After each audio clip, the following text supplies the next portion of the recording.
जड़े सांबादिक उत्तम कुमार दास 2 दिन तले सुमंत स्वाई मो ना गोटे मिछ आलिगेसन आनी खंडगिरी थाना रे मो ना एफआईआर करथिले जे मु कुआडे तांको 50,000 टंका मागिछि एवं जदि से 50,000 टंका न देबे घुंगुरु मिश्र एवं सीतेसार तांको बमिंग एवं फायरिंग कर देबे बोली मिथ्या अभियोग करिसंती। मोर कहया कथा जे जदि मु तांको कॉल करिछि कॉल रेकॉर्डिंग काढी दियंतु नहले जो कॉल लिस्ट काढी दियंतु जे मु तांको सहित गोटिए मास पूर्वरु आज पर्यंत केते सेकेंड रो कथा आइछि 10 सेकेंड रो कथा आइछि 2 सेकेंड रो कथा आइछि किंबा 5 सेकेंड रो कथा आइछि सेइडा काढी कि से दियंतु। सुमंत स्वाई जो वकील से जानिबा दरकार जे जदि मु जनको नारे केस करूची ताहले से जिनसटा ठीक हेइथिया दरकार मिथ्या अभियोग कले निजे फसंती से वकील से जानिबा दरकार जे मु तांको फोन माध्यम रे जेहेतु कहिछि से कहिसंती तो फोन लो जो फोन तार कॉल रेकॉर्डिंग बाहरिबो এবং कॉल रेकॉर्डिंग बाहरिला परे सुमंत स्वाई से निजे बुझी पारुचंती तो तांकर अवस्था कोन हबो जने वकील हेई मीडिया को संपूर्ण भाबे सीए भुआ बनाउचंती जोंथि पई मु तांको नारे न्यूज करथिली जे सुमंत स्वाई काहे कि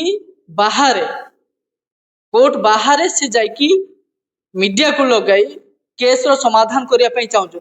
जदि सुमंत स्वाई कोर्ट बाहर सबू मामलार फैसला करिवे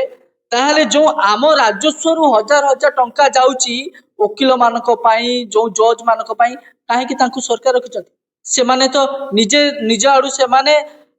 रिजाइन देवा कथा काहे ना एमिति जदि 4-5 जन सुमंत स्वाई रहबे ताहले सबू केस समाधान हेइ जिवो काहे कि जज रखा जिवो काहे कि कोर्ट हबो काहे कि पुलिस रहबे काहे कि माने रहबे सेथि पाई मु गोटे न्यूज टेक करथिली जो न्यूज पाई सुमंत स्वाई मीडिया रो वॉइस को दबेवा पाई एपरि गोटे मिछ आलिगेशन खंडगिरी थाना रे आनिचंती एवं मो ऊपर मिथ्या अभियोग आनिचंती जे मु तांको 50,000 टंका मागिछि एवं तांको बमिंग फायरिंग करिया पई धमक मध्य देछि मु जानि पर नाही सुमंत स्वाई सतरे जन वकील ना कोन मु से दिन मोर से न्यूज रे मध्य कहिथिली जे सुमंत स्वाई वकील ना दलाल आज मध्य कहूची जे सुमंत स्वाई जन वकील ना दलाल केवल एतिक रहिला बाकी मोर आईन उपरे पूरा विश्वास रही खंडगिरी थाना जो मो ना केस होती संपूर्ण भावे तार तदंत करा जाऊ एवं जी दोषी ताकू दंडित करा जाऊ।